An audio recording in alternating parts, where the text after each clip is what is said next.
Oke, baik anak-anak, selamat pagi. Sebelum kita memulai aktivitas kita pada pagi ini, alangkah baiknya mari kita berdoa menurut agama dan kepercayaan kita masing-masing. Berdoa mulai.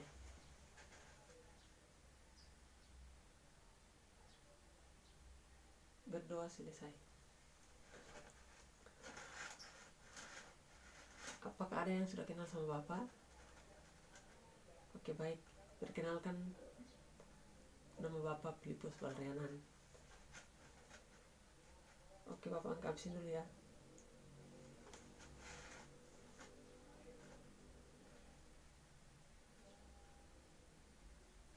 Ketua kelas, apakah ada yang tidak hadir pada hari ini? Oke, baik. Langsung saja kita ke materi kita pada hari ini tentang organ reproduksi pria. Sebelum kita melanjutkan materi kita berbicara tentang organ reproduksi pada pria. Ada organ reproduksi internal dan eksternal. Yang pertama itu organ reproduksi eksternal. Organ reproduksi eksternal itu ada beberapa macam. Yang pertama penis, yang kedua skrotum, dan yang ketiga testis. Oke, langsung aja kita ke yang pertama, yaitu penis. Oke, langsung Bapak jelaskan ya. Penis adalah alat kelamin pria yang memiliki 3 bagian, yakni akar, batang, dan kelenjar. Yang pertama, akar. Akar bagian penis yang menempel pada dinding perut. Kemudian ada batang. Batang adalah bagian yang berbentuk seperti tabung atau silinder.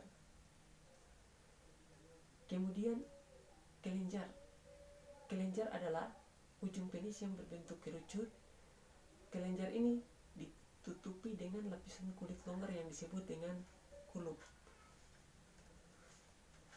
Selanjutnya skrotum. Apa ada yang tahu apa itu skrotum? Oke, baik, Bapak akan menjelaskan apa itu skrotum. Skrotum adalah kantung kulit seperti kantong longgar yang menggantung di belakang penis.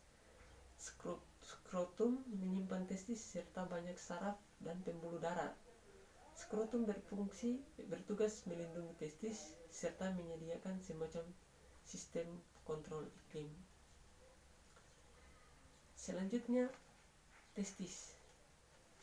Ayo, ada yang tahu apa itu testis? Oke, Bapak akan menjelaskan sedikit tentang testis. Testis adalah organ ovul, seukuran buah zaitun yang sangat besar yang terletak di skrotum.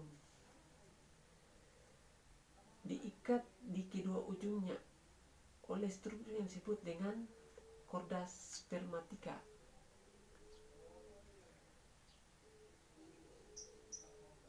Kebanyakan pria memiliki 2 testis.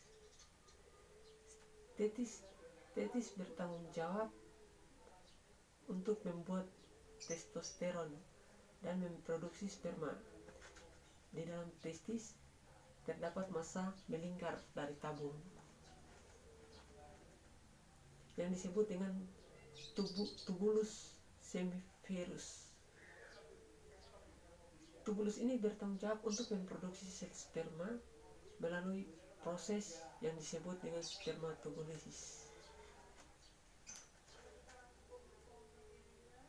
Selanjutnya ada epididymis. Ada yang tahu epididymis itu apa?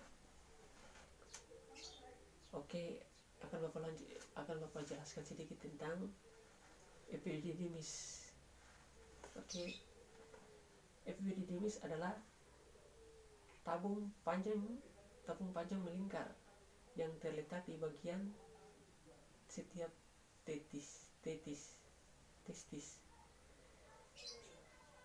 Epididymis membawa dan menyimpan sel sperma yang dibuat di testis.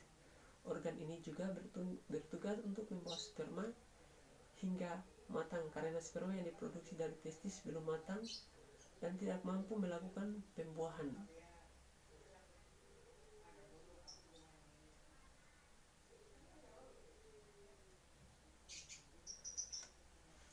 Apakah ada yang sudah paham tentang faktor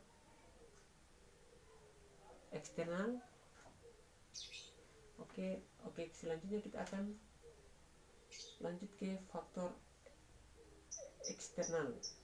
internal. Maaf, apa salah ngomong internal.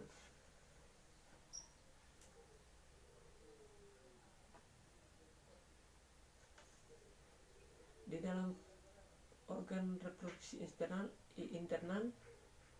ada beberapa macam. Yang pertama ada vas deferens, yang kedua saluran ejakulasi, yang berikut uretra, kemudian ada vesikula semilas.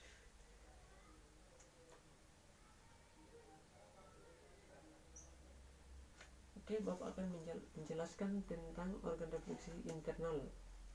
Yang pertama vas deferens. Apa ada yang tahu itu vas deferens? Organ reproduksi pada vas deferens. Oke, lanjut saja Bapak. Bapak akan melanjutkan dan menjelaskan tentang vas deferens. Vas deferens adalah tabung panjang berotot yang memanjang dari epididymis ke rongga panggul, tepat di belakang kandung kemih.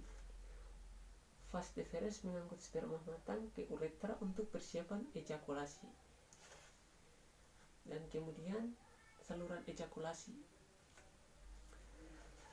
Saluran ejakulasi atau saluran ejakulasi dibentuk oleh fusi vas deferens dan vesikula semilas. Dan ductus ejakulasi bermuara ke dalam uretra.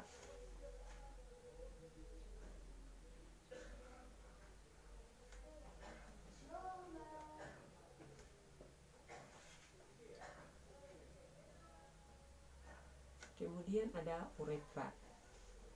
Apa ada yang tahu itu uretra? Oke, baik, Bapak akan melanjutkan. Apa itu uretra? Uretra adalah tabung yang membawa urin dari kandung kemih ke luar tubuh. Pada pria, uretra memiliki fungsi tambahan untuk mengeluarkan air manis saat mencapai orgasme.